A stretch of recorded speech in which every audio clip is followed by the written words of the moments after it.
Salut amis madrilènes, j'espère que vous allez bien, on est parti pour la vidéo du jour et aujourd'hui c'est jour de match pour le Real Madrid. Ce soir, retenez bien l'horaire les amis, c'est un horaire un petit peu particulier. 18h45 au Bernabeu, le Real Madrid reçoit le Celtic Glasgow dans le cadre de la sixième et dernière journée de phase de groupe de la Ligue des Champions.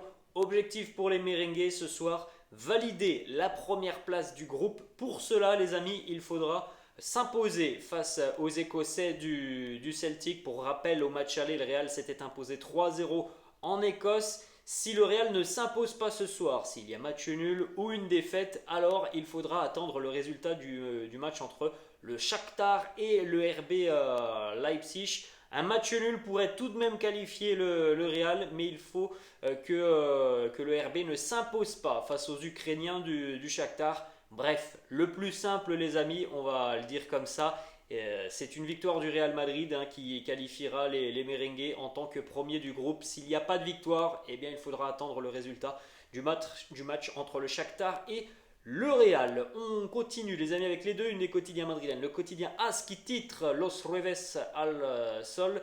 Les jeudis au soleil, alors ça concerne l'Atlético Madrid qui est éliminé de toute compétition européenne.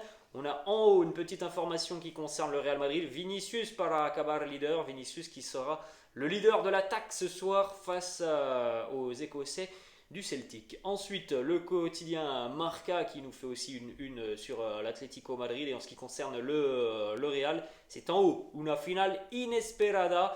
Une finale inespérée pour le Real. Sur le papier, les amis, il y a tout de même un avantage net, évidemment, aux merengues. Alors le Celtic est une équipe valeureuse, est une équipe qui se bat, mais c'est une équipe qui est sur le papier très largement inférieure aux merengues. Et si les merengues jouent à 100%, chose qui n'est pas arrivée face à Girone et face à Leipzig, il ne devrait pas y avoir de soucis. Maintenant, voilà, il faut jouer absolument ce match à fond. Mais il est évident que sur le papier, il y a quand même un déséquilibre assez important entre les deux équipes. Ensuite, on continue les amis avec des petites informations de la séance d'entraînement de la veille. Dernier entraînement, donc hier avant le match face au Celtic. Benzema s'est exercé sur le terrain mais à l'écart du groupe. Il s'est entraîné individuellement. Tchouaméni et Eden Hazard sont eux restés au gymnase. On avait donc trois absents hier dans la séance collective des merengues, Benzema, Tchouaméni et Eden. On continue les amis avec les déclarations d'avant-match de cette rencontre. On a notamment Carlo Ancelotti, l'entraîneur des merengues, sur notamment ses propos en ce qui concerne l'arbitrage et l'arbitre de la rencontre face à Girone, la possible suspension de 4 matchs. Voilà la déclaration de Carlo qui nous dit « Je n'ai jamais manqué de respect à un arbitre. Je respecte tout le monde, mais on ne peut pas me suspendre pour ça. Après, si ce sont 4 matchs, j'en ai fait 1200. Si je ne suis pas là pendant 4 matchs, ça ne va pas ruiner mes statistiques. Pour moi, il n'y avait pas pénalty. S'ils ont changé la règle, alors je ne le savais pas. C'était une erreur, personne n'est infaillible.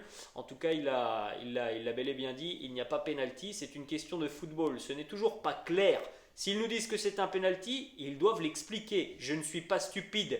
Et la règle qui nous a été expliquée en début de saison disait que ce genre de situation ne se sifflait pas. Je pense qu'on est tous d'accord avec Carlo, les amis. Ensuite, on continue avec l'objectif de la soirée face au Celtic. Terminer en tête du groupe, il nous dit ce n'est pas si important de terminer en tête car il y a des grosses équipes qui terminent deuxième de leur groupe. Mais pour le prestige de cette équipe, nous devons le faire. Cette équipe s'est toujours abreuvée de l'histoire de ce club. Alors oui, les amis, c'est évident que de terminer en tête, ça ne veut pas dire que tu vas affronter l'un des poids faibles qui sera qualifié, parce qu'il y a de grosses écuries qui terminent deuxième de leur groupe. Mais c'est tout de même un avantage, tu as tout de même plus de chances d'affronter une équipe abordable, même si ça peut être aussi un gros duel. Le Real peut très bien tomber par exemple sur le PSG. Si le PSG termine deuxième, le Real peut tomber sur l'Inter qui a terminé deuxième. Le Real peut tomber sur Liverpool qui a terminé deuxième. Donc évidemment, ce sont de grosses écuries, mais tu as tout de même un petit peu plus de chance en terminant premier, d'avoir un huitième de finale qui serait plus abordable entre guillemets. Ensuite, on continue les amis avec une déclat de Carlo sur les absences. Il nous dit Tchouaméni ne sera pas disponible pour la rencontre. Benzema s'entraîne en ce moment, donc s'entraîne en individuel. Je dois décider s'il doit commencer ou non le match. Cela dépendra des sensations. On regardera une composition d'équipe à la fin. Un journaliste a aussi posé une question à Carlo sur Karim. Est-ce que Karim pense à la Coupe du Monde et donc se préserve un petit peu? Réponse de Carlo. Si Karim pense à la Coupe du Monde, c'est de la mauvaise foi. Il n'a pas joué car il ne se sentait pas bien. Pas parce que le mondial approche. Pour arriver à la Coupe du Monde en bonne forme, il doit jouer. Ce n'est pas un enfant, il a 34 ans. Dernier déclat de Carlo sur l'adversaire, le Celtic, il nous dit le Celtic ne va pas changer son identité, ils vont jouer leur jeu avec passion, ce sera un match très ouvert. J'ai beaucoup de respect pour cette équipe. Eh bien, on espère que ça va être une rencontre avec voilà, cet aspect assez ouvert dans le jeu. C'est quelque chose qui peut évidemment et éminemment aider les merengues. On sait très bien que le Real n'aime pas beaucoup affronter des équipes qui vont se regrouper en défense. Alors le Celtic n'a rien à jouer hein, franchement aujourd'hui, donc on espère qu'ils vont venir avec l'envie d'ouvrir le jeu, ce qui pourrait être très positif hein, pour les merengues. On enchaîne les amis avec les déclarations de Toni Kroos qui lui aussi était en conférence de presse hier. Premièrement, il nous parle de son avenir. Est-ce qu'il sera encore merengue dans un an? Il nous dit c'est sympa de lire des choses alors que moi-même je ne sais pas ce qu'il va se passer. L'an prochain ou à la trêve, je penserai à cela. Petit à petit, je vais décider de ce que je veux faire. Ce que j'ai toujours dit, et je n'ai pas changé d'avis, c'est que je ne veux pas partir. Je ne vais pas changer de club. Je vais prendre ma retraite ici, au Real. Mais je ne sais pas quand. Le club et moi sommes très tranquilles. Nous parlons toujours et il n'y a rien de nouveau. C'est une relation très spéciale. Elle l'a toujours été durant ces 8 ans et demi et je sais qu'elle ne va pas changer. Nous en parlerons peut-être en janvier, février ou au mois de mars. Voilà, le débat est clos. C'est Toni Kroos qui le dit lui-même. Il terminera sa carrière au Real. La réponse que l'on n'a pas, c'est quand? Est-ce que ça sera cette année? Est-ce que ça sera dans un an? Il nous dit que voilà, ça sera discuté après la Coupe du Monde et en début d'année 2023. Toni Kroos qui nous parle aussi de l'influence de Luka Modric, alors non pas sur le jeu, mais est-ce que Luka Modric qui prolonge son contrat pourrait avoir une influence sur lui et son avenir? Il nous dit on n'en a absolument pas parlé, nous voulons des choses différentes. Je n'ai pas demandé à Luka ce qu'il allait faire, s'il allait prolonger. Vous devez lui demander si vous voulez des informations. Ensuite, l'enjeu de cette rencontre face au Celtic, Toni Kroos qui nous dit pour gagner la première place du groupe, eh bien nous avons besoin d'une victoire et nous sommes prêts pour cela. Avant-dernière déclat de Toni Kroos sur le fait peut-être de remporter une nouvelle Ligue des Champions, la 6e avec le Real. Il nous dit ce serait pas mal. On veut gagner la compétition que l'on joue. On a une très bonne équipe et on a très bien commencé. On a vu que c'était possible la saison dernière. On a l'équipe pour rivaliser sans aucun doute. Dernière déclaration de Toni Kroos sur l'aspect physique. C'est certainement l'un des meilleurs, si ce n'est le meilleur merengue depuis le début de saison, les amis. Alors, on peut citer du Fede Valverde aussi, par exemple.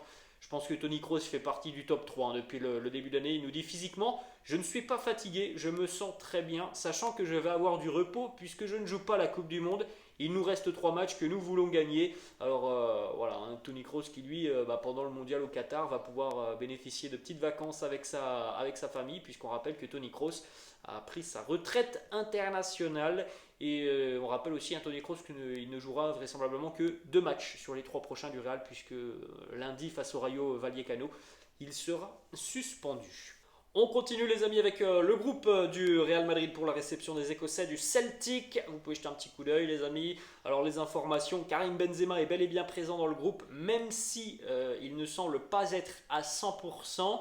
On a 2 absences, Aurélien Tchouaméni et Eden Hazard. Hier on avait parlé peut-être de la présence d'un jeune de la Castilla, Iker Bravo. Il ne sera pas là. On continue les amis avec une information donc, qui concerne la blessure d'Eden Hazard, forfait pour affronter le Celtic. Eden souffre d'une gêne musculaire au niveau de la cuisse.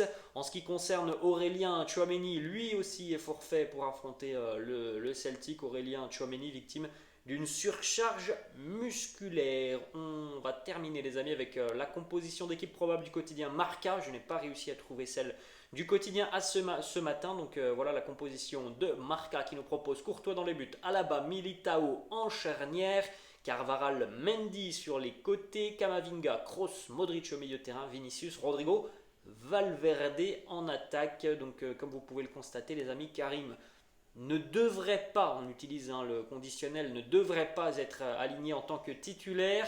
Et d'après les informations du quotidien AS ce matin, Karim ne devrait même pas jouer cette rencontre.